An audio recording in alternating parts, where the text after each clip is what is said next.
We're back with Claire again to continue our interview and our discussion on meditation.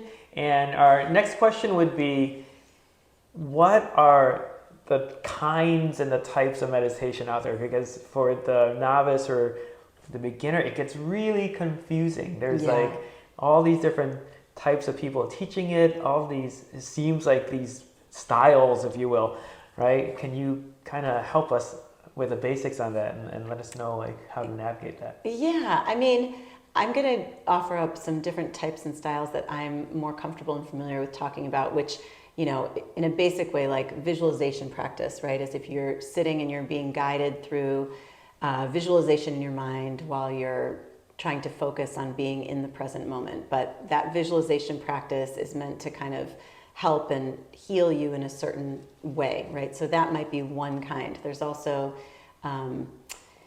metta practice, which is this loving kindness practice that I love, and it's using a mantra-based practice where you say a certain couple like little statements. Like an example would be, may I be peaceful, may I be happy, may I be healthy, may I be at ease.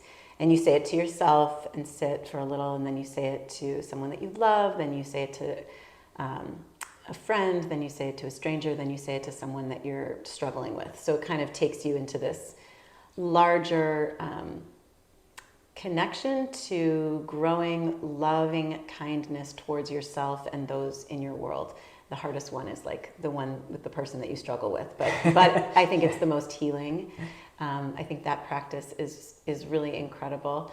There's kind of the more classic like Vipassana or Zen meditation, which is sitting with just focus on the breath and really just trying to, every time you have a thought, let it go without any judgment and just come back to the breath. Then there's some body-focused meditations, which is more like Vipassana, where you're sitting and trying to focus on just like relaxing your body as much as you can. And you just kind of keep doing these body scans that you can kind of go through. There's a yoga nidra meditation, which is more for sleep. It's really helpful for sleep. It's kind of a guided practice where you would do this lying down at night, and it's again, talks you through kind of relaxing, letting go, unwinding.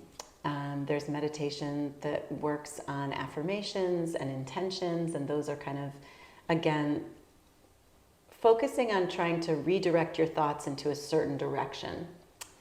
I think one of a skill that you can gain from meditation is having control over your thoughts. I think often we walk through the world and we're being guided by our kind of internal dialogue without recognizing that it's the guide. Yes. And right, which is like, oh, what is going on here? But I think what's beautiful about some of these practices is, like, say you were doing an intention setting practice or a mantra, saying the same thing over and over again in your meditation practice.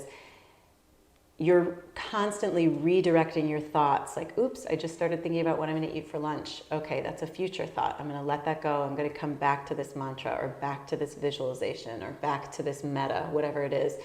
And you learn over time that you have that control. And I think that's a beautiful, beautiful thing to have, I think, as we walk through life, right? Because we might have thoughts that we sometimes don't want to have.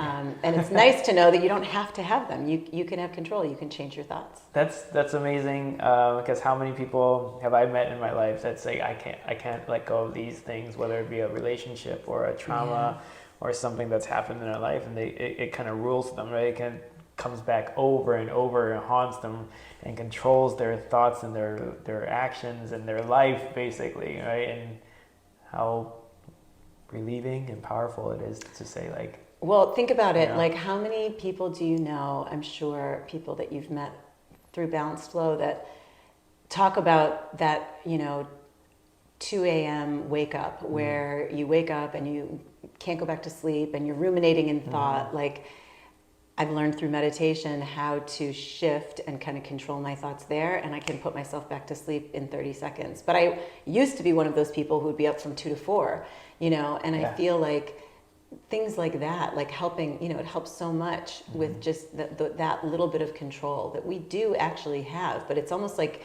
you have to be taught how to do that instead of, I think, I wish they taught it in school in the same way that they teach like math and English, like, okay, here's how to meditate, it would be so helpful. Here's how to keep your life together. Yes, amazing. So out of all those styles, if you will, or types of meditation that you could do, what's the best one to like start at? For me, I thought it was like the Vipassana type of meditation is how I definitely started, and to this day, like, it's so beneficial to me. It's just awareness. It's just awareness of yourself, your surroundings, everything. Well, I do think so Vipassana is great because your body is the most tangible part of you. And so, most of us, if we exercise or do yoga or have any kind of physical practice, we're used to being able to say, relax my shoulders, right? So I think it's the most accessible to begin with because you can sit and say, okay, I'm going to close my eyes. I'm going to relax the muscles of my face. I'm going to relax through my jaw, like all of the things as we move through the body. You can kind of do, and it brings you into that present moment of just being aware of your body right here, right now. So I do think it's the most tangible. It's kind of sometimes the easiest. I think the hardest are any meditations, to me, this is the hardest, when you're just told to sit still and focus on your breath. Like, I think it helps to have something for me in my mind to focus on, whether it's the body or a mantra or a metta or a visualization, something where I have a little bit more ability to focus my attention on something. Yeah, for sure. Right? I totally agree. Yeah, I found that focusing on the body was kind of a gateway of learning to observing my own body and what's going on was a gateway to observing what was going on in my mind. Yeah. It was like easier to feel the physical stuff, like you said. It's a lot easier to you're more used to feeling your physical body, but then eventually when you sit and you practice that, you do move into the mind. I think it's very similar to like when people start a yoga practice where it's like they're doing all the physical stuff. They might come to yoga to get a better body, but they end up leaving with like a mental clarity or a relaxation from the practice or something different. You might come to meditation with that beginning phase of, okay, I'm going to connect to my body in this moment and just practice being present, but then you get all of these secondary benefits in the brain, in the mind, which is so beautiful. Yeah, totally. Yay.